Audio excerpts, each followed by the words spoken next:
ইন্নাস সালাতা তানহা আনিল ফাহশাই ওয়াল মুনকার। আল্লাহ সুবহানাহু ওয়া তাআলা বলতেছেন, নিশ্চয় নামাজ মানুষকে সমস্ত অশ্লীল বেহায়াপনা কাজ থেকে দূরে রাখে। নামাজ মানুষকে সমস্ত খারাপ কাজ থেকে দূরে রাখে। ইন্নাস সালাতা তানহা আনিল ফাহশাই ওয়াল মুনকার, তার মানে নামাজ যারা পড়বে, নামাজ তাকে মিথ্যা কথা বলা থেকে বিরত রাখবে। এই নামাজ যে পড়বে, নামাজ তাকে অন্যায় কাজ করা থেকে বিরত রাখবে। নামাজ যে পড়বে, নামাজ থেকে তাকে জুলুম করা থেকে বিরত রাখবে। নামাজ যে পড়বে, নামাজ তাকে মাদক দ্রব্য, নেশা দ্রব্য পান করতে দেবে না। তাহলে আল্লাহ পাক রব্বুল আলামিন বললেন, ইন্নাস সালাতা তানহা আনিল ফাহশাই ওয়াল মুনকার, যত বেফায়সা কাজ আছে, খারাপ কাজ বলতে যা বুঝি সমস্ত কিছু থেকে নামাজ আমাদেরকে বিরত রাখবে যদি আমরা নামাজি হতে পারি। তাহলে এখন আমাদের মধ্যে একটা চিন্তা ভাবনা বা একটা প্রশ্ন আমাদের মনের মধ্যে উদয় হতে পারে যে আল্লাহ পাক রব্বুল আলামিন যে বললেন নামাজ যে পড়বে তাকে তার নামাজ তাকে সমস্ত খারাপ কাজ থেকে, বেফায়সা কাজগুলো থেকে দূরে রাখবে। তো আমি তো নামাজও পড়ি, আবার নামাজ পড়ার পরে মসজিদ থেকে বের হয়ে মিথ্যা কথাও বলি। আমি তো নামাজও পড়ি, আবার নামাজ পড়া শেষ হয়ে গেলেই মসজিদের বাইরে গেলেই আবার বিড়ি খাওয়া শুরু করি, সিগারেট খাওয়া শুরু করি, জেনা, ব্যভিচার, গীবত, শিকায়ত, পরনিন্দা সব কিছুই আমার দ্বারা হয়। আবার 5 ওয়াক্ত নামাজও পড়ি। তো আল্লাহ পাক রব্বুল আলামিন যে বললেন নামাজ পড়লে নামাজ তাকে বিরত রাখবে সমস্ত বেফায়সা কাজগুলো থেকে, তাহলে আল্লাহ পাক রব্বুল আলামিন কি মিথ্যা কথা বললেন নাকি? আল্লাহর কোরআন কি ভুল হয়ে গেল নাকি? কি আল্লাহর কোরআনে কোনো ভুল আছে? আল্লাহ পাক রব্বুল আলামিন তো প্রথমে এই সন্দেহের নিরসন করে দিয়েছে যে এই কিতাব এমন একটা কিতাব যার মধ্যে কোনো সন্দেহ নাই। তাহলে এমনটি কেন হলো? এমনটি হলো ভাই এজন্য আল্লাহ পাক রব্বুল আলামিন আমাকে নামাজ পড়তে বলেছেন যেইভাবে, আমি নামাজ পড়তে পারি না সেইভাবে। এখন কারণ আমি মসজিদের মধ্যে আছি, নামাজ পড়তে এসেছি, নামাজের মধ্যে শুধু আছে আমার দেহটা, কিন্তু অন্তর চলে গিয়ে সেই বাজারের মধ্যে। নামাজের মধ্যে আছে আমার দেহ, কিন্তু এই কান চলে গিয়েছে বাইরে, কে ঝগড়া করতেছে ওই দিকে চলে গিয়েছে, রাস্তা দিয়ে কি যাচ্ছে ওই দিকে কান চলে গিয়েছে, কান খাড়া করে বাইরের সব কিছু শুনতেছি। আমি নামাজ পড়তেছি, দেহটা আছে আমার এখানে, কিন্তু ওই বাইরে চক্ষু দিয়ে কি দেখে এসেছেন, মসজিদের মধ্যে নামাজের মধ্যে এসে চিন্তা করতেছেন।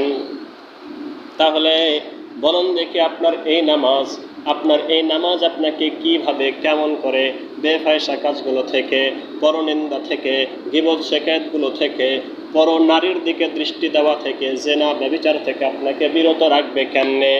আপনি যদি আজকে এই মসজিদের মধ্যে থেকে 3টা জিনিসের ওয়াদা করতে পারেন, তাহলে আপনার নামাজ আপনাকে সমস্ত বেফায়সা কাজগুলো থেকে দূরে রাখবে।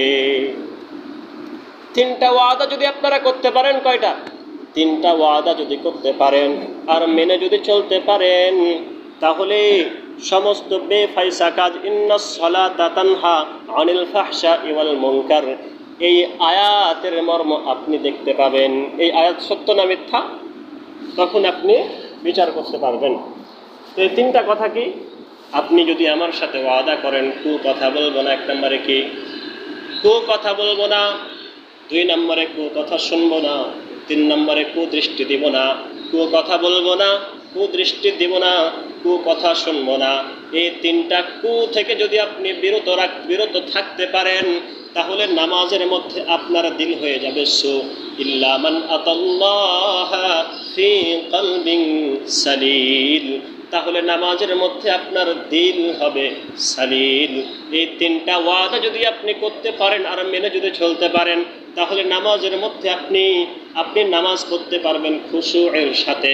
নামাজের মধ্যে আসবে মজা, নামাজ পড়ে পাবেন মজা, নামাজ পড়ে পাবেন স্বাদ।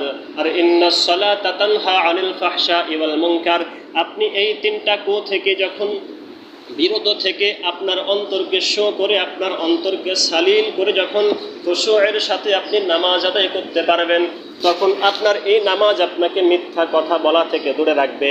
তখন আপনার এই নামাজ আপনাকে বিড়ি, সিগারেট, খাওয়া থেকে দূরে রাখবে, তখন আপনার এই নামাজ আপনাকে সমস্ত মাদক দ্রব্য থেকে দূরে রাখবে।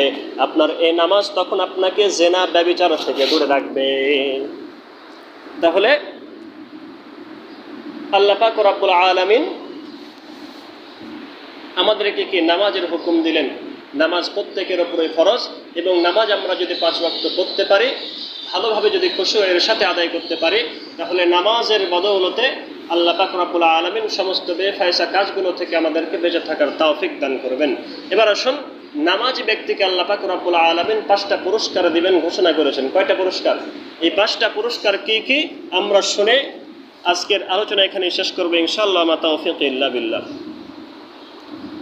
এই নামাজ যে পড়বে, এই নামাজি ব্যক্তিকে আল্লাহ পাক রব্বুল আলামিন পুরস্কার দিবেন 5টি পুরস্কারের মধ্যে একটি পুরস্কার হচ্ছে, সংক্ষিপ্তে বলতেছি, রুজি রোজগার ও জীবনের সংকীর্ণতা হতে তাকে মুক্ত করবেন।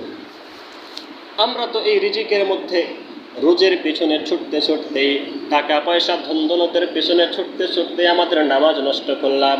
এই টাকা পয়সা রুজি রোজগারের পিছনে ছুটতে ছুটতে ছুটতে ছুটতে ছুটতে ছুটতে রোজাগুলো নষ্ট করলাম, হজ নষ্ট করলাম, জাকাত নষ্ট করলাম, এমনকি টাকার পেছনে, এই রোজের পিছনে ছুটতে ছুটতে আমার হায়াতটাও আস্তে আস্তে আস্তে আস্তে করে শেষ করে দিলাম। তো এই নামাজ যদি আপনি ঠিক মতন 5 ওয়াক্ত আদায় করতে পারেন, তো আপনার এই রিজিকের, এই রুজির ব্যবস্থা আল্লাহ পাক রব্বুল আলামিন করে দিবেন। আপনার এই রুজি রোজগারের কোনো চিন্তা থাকবে না, রুজি রোজগারের সংকীর্ণতা আল্লাহ পাক রব্বুল আলামিন দূর করে দিবেন। 2 নম্বর পুরস্কার হচ্ছে, আপনার উপর থেকে আল্লাহ পাক রব্বুল আলামিন কবরের আযাব উঠিয়ে নেবেন। এই কবর হচ্ছে পরকালের প্রথম ঘাঁটি। এই কবরে গিয়ে যদি আপনি পাশ করতে পারেন, তাহলে পরকালে আর এই কবরের পরের ঘাঁটিগুলোতে আর কোনো ভয় নাই।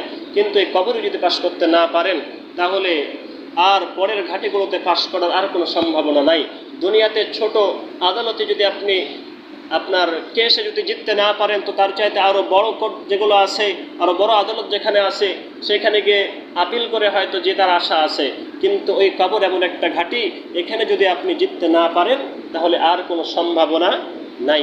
তাহলে আল্লাহ পাক রব্বুল আলামিন 5 ওয়াক্ত নামাজ যারা পড়বে, এদের কবরের আযাব মাফ করে দিবেন। 3 নম্বর পুরস্কার হচ্ছে, তাদের আমল নামা আল্লাহ পাক রব্বুল আলামিন ডান হাতে দিবেন। এবং 4 নম্বর হচ্ছে, পুলসিরাত বিদ্যুতের গতিতে পার করে দিবেন।